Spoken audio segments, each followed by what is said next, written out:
말은 듣는 이들 영혼의 토양에 꽃씨처럼 내려앉기가 참 힘들고 그저 잠시 허공에 흩날리는 보기 좋은 꽃잎이거나 아니면 날카로운 비수나 되지 않으면 다행이다. 글로 끄적이는 것은 그나마 부끄러움이 덜하다. 잘 다듬어진 글은 덜어는 마음의 풀꽃으로 심어지기도 하고 드물게는 치유의 향기를 뿜기도 한다. 우리가 음울한 현실에서 벗어나기 위해 기꺼이 책의 한눈을 파는 것도 팔할은 치유에 닿기 위함이다. 치유의 말을 글에서 찾는다. 지면에서 눈으로 찬찬히 쏘아 올리는 말들은 입에서 귀로 즉시에 전파되는 말과 달라서 한결 정제되고 순화되어 있을 가능성이 높다. 거기에 깨끗한 지혜가 진솔한 격려가 담기면 그것이 치유의 말이 된다. 그런 말은 눈으로만 읽히는 것이 아니라 가슴으로도 읽힌다. 안녕하세요. 책이 빛나는 밤의 기현입니다. 오늘 함께할 책은 KBS 기자 겸 앵커인 박주경 작가님의 치유의 말들이라는 책입니다. 우리는 종종 이유 없이 지치고 무기력해지는 날들이 있습니다. 그 지치는 마음이 반복되어 일상이 되다 보니 내 마음속에 작은 병을 키우고 있는지도 모르겠습니다.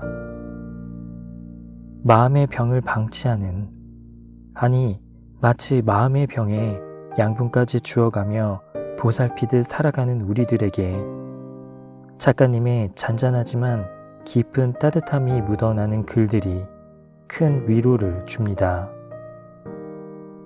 그럼 지금부터 함께 마음을 보듬는 치유의 말들을 나눠볼까 합니다. 안아주는 마음. 3살, 4살 배기 아이들이 다퉜을 때 화해를 시켜보세요. 쭈뼛쭈뼛 하다가 제일 먼저 하는 행동이 다가가 안아주는 겁니다. 혼자 울고 있거나 서러워하는 친구를 달래주라 시켜도 마찬가지죠. 본능적으로 우선 하는 일이 포옹입니다. 순백의 아이들 마음속에선 사과나 위로란 슬쩍 안아주는 건가 봅니다. 어른들은 잘 못 그러죠. 사과해야 하는데도 사과를 주저하고 기껏 한다는 게 영혼 없는 미안 한마디 정도인 경우가 많습니다. 그마저도 온라인 메신저나 문자로 무성의하게 대신하는 일이 잦습니다. 눈을 마주하고 손을 맞잡고 가슴 대 가슴으로 안아주는 건 용기에 가까워졌습니다. 아무나 선뜻 못하지요. 누굴 위로한다 해도 어떻게든 말로 대충 해결을 보려 하지 자신이 가진 온기를 직접 나눠줄 생각은 잘 하지 못합니다. 우리는 너무 쑥스럽지요. 때가 많이 묻어서 그 때 묻은 몸을 사과나 위로의 전면에 내세우는 것이 머쓱한 걸지도 모르겠습니다. 어느 해 휴가에 바닷가 호텔을 갔더니 거대한 목각인형 2개가 전시되어 있었습니다. 높이가 10수 미터는 됨직한 두 인형은 서로를 끌어안고 있었습니다. 인형은 말이 없고 감은 눈엔 표정이 드러나지 않았지만 저는 한눈에 알 수 있었습니다. 그 둘이 서로를 따뜻하게 위로하고 있다는 걸. 그 목각 인형들의 포옹을 보며 저는 괜스레 부럽다는 생각까지 들었습니다. 나도 누군가로부터 사과받을 일들이 남아있는데, 위로받고 싶은 일들이 없지 않은데, 나 또한 누군가에게 했어야 할 사과와 위로들이 잔뜩 연체되어 있는데, 나는 미처 앉지도 안기지도 못한 채 거듭 빚만 지고 살아가는구나. 따뜻한 이별, 냉정한 사랑. 전작 수필 따뜻한 냉정이 나왔을 때 사인 문구로 가장 많이 적어드렸던 것이 따뜻한 이별, 냉정한 사랑이었습니다. 그러자 많은 분들이 고개를 갸웃하며 궁금해 하셨습니다. 왜 따뜻한 사랑, 냉정한 이별이 아니라 그 반대냐는 것입니다. 이별이 어찌 따뜻할 수 있냐? 사랑을 왜 냉정하게 하냐? 질문은 끊이질 않았습니다. 혹시 반어법 아니냐고 묻는 분도 계셨는데, 사실 반어법은 아니고 제 생각 그대로입니다. 저는 이별이 오히려 따뜻해야 하고 사랑은 냉정해야 한다고 믿는 사람입니다. 통상의 이별은 대저 따뜻하지 않은 게 사실입니다. 차갑고 어둡고 아픕니다. 그런데 그렇게 헤어지고 나면 남는 건 고통이나 허무, 후회 같은 것들밖에 없습니다. 부정적인 감정에만 휩싸인 채로 맞는 이별은 앞선 사랑 자체를 부정적인 기억으로 변질시킵니다. 현실에서 상당수의 사랑이 그런 수순을 밟습니다. 결말의 패턴은 거의 정형화되어 있습니다. 이혼한 부부들은 그 극단을 겪는 사례입니다. 사랑이 있던 자리에 미움만 남게 됩니다. 냉정이면 차라리 다행인 것이고 증오로 가는 일이 더 많습니다. 서양 사람들은 이혼한 후에도 쿨하게 서로 안부를 묻고 각자의 생을 응원해주는 경우가 있습니다. 그런 풍경을 보다 보면 부럽기도 합니다. 관계를 마무리하는 그들의 방식, 그 여유가 말이지요. 이별이 따뜻함으로 남는 것은 그런 여유가 만들어내는 축복입니다.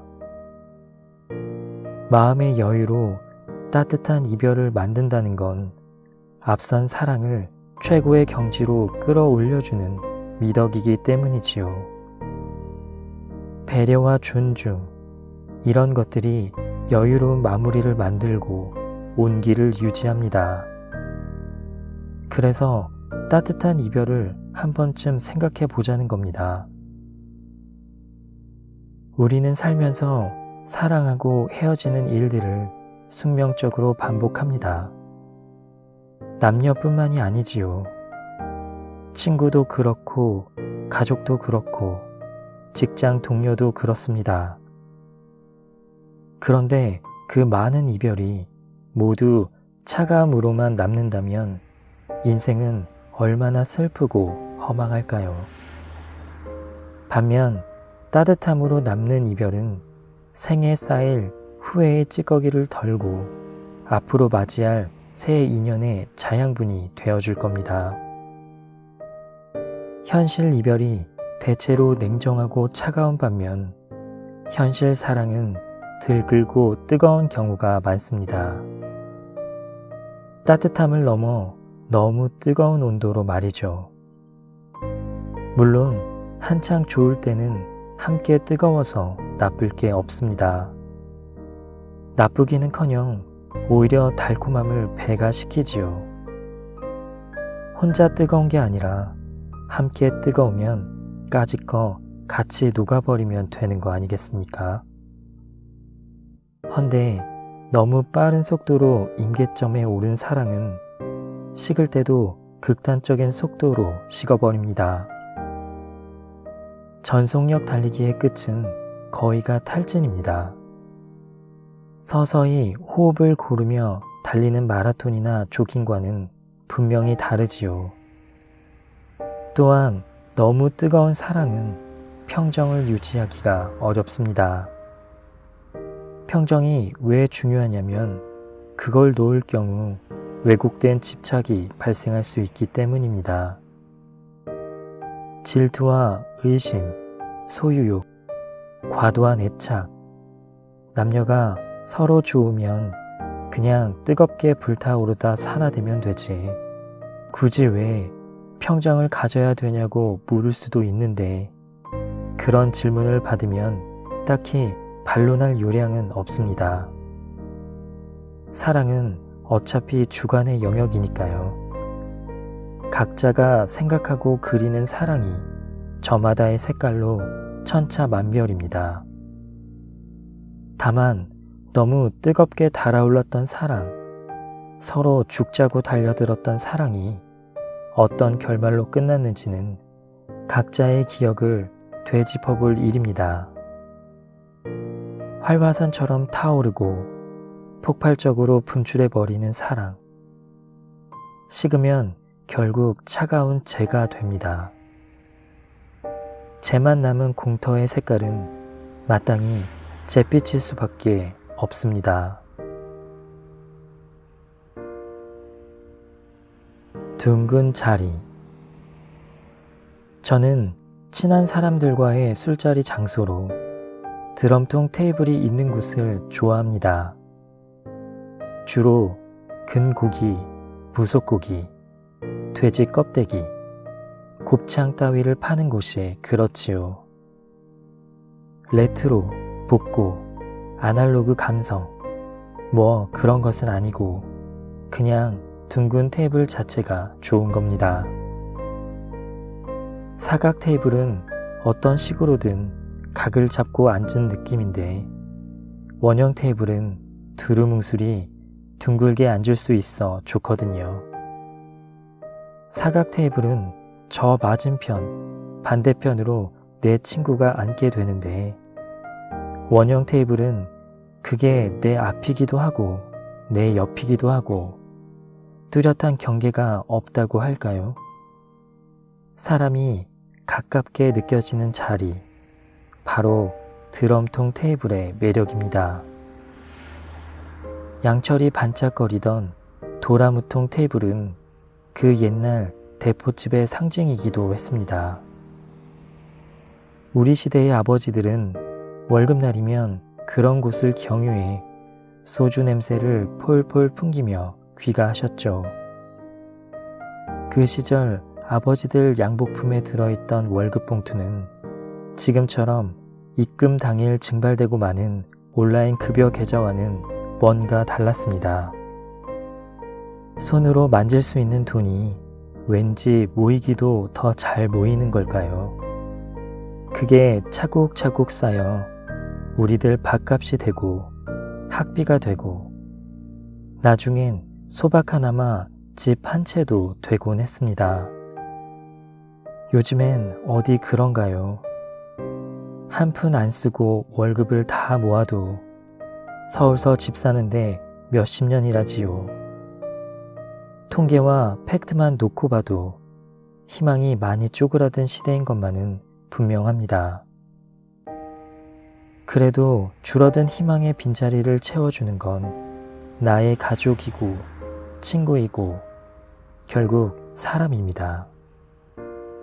그 사람의 온기를 더 살갑게 느낄 수 있는 자리가 바로 둥근 탁자, 드럼통 테이블입니다.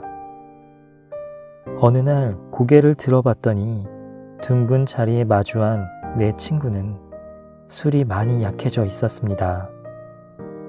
그건 저도 마찬가지죠. 각 2병 하던 소주 주량은 1병으로 줄었고 삼겹살도 각자 1인분이면 족하게 됐습니다. 더 이상은 소화해낼 능력이 안 되는 것이지요. 나이가 들면 장기가 제일 먼저 늙는 것이 느껴집니다. 그런 내 친구 모습에서 이제는 나의 아버지도 보이고 나도 보이고 미래의 내 아들 모습도 보입니다. 어찌된 일인지 이 둥근 도라무통 테이블에서는 피와 경계가 자꾸 사라지는 느낌이랄까요? 그것은 술을 많이 마셔서인지 시간을 많이 마셔서인지 나는 잘 모르겠습니다. 자랑스럽게 너를 기억해. 등 돌리고 떠나간 연인은 두고두고 괘씸한데 등 보이며 떠나간 자식은 두고두고 가련하다.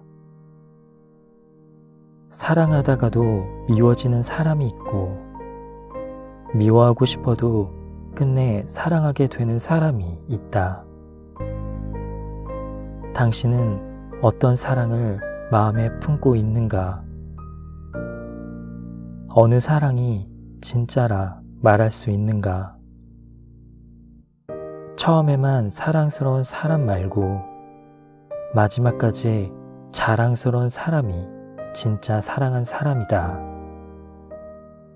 이문세의 노래 가사 중에 이런 구절이 있다. 자랑스럽게 너를 기억해. 곡의 제목은 영원한 사랑이다. 헤어진 뒤에도 자랑스러운 사랑이 영원한 사랑이 되는 것이다. 지금까지 치유의 말들을 함께 보았습니다. 작가님의 따뜻한 마음이 담긴 글들이 큰 위로가 되었으리라 생각합니다. 끝까지 함께 해주셔서 감사합니다. 지금까지 책이 빛나는 밤의 기현이었습니다.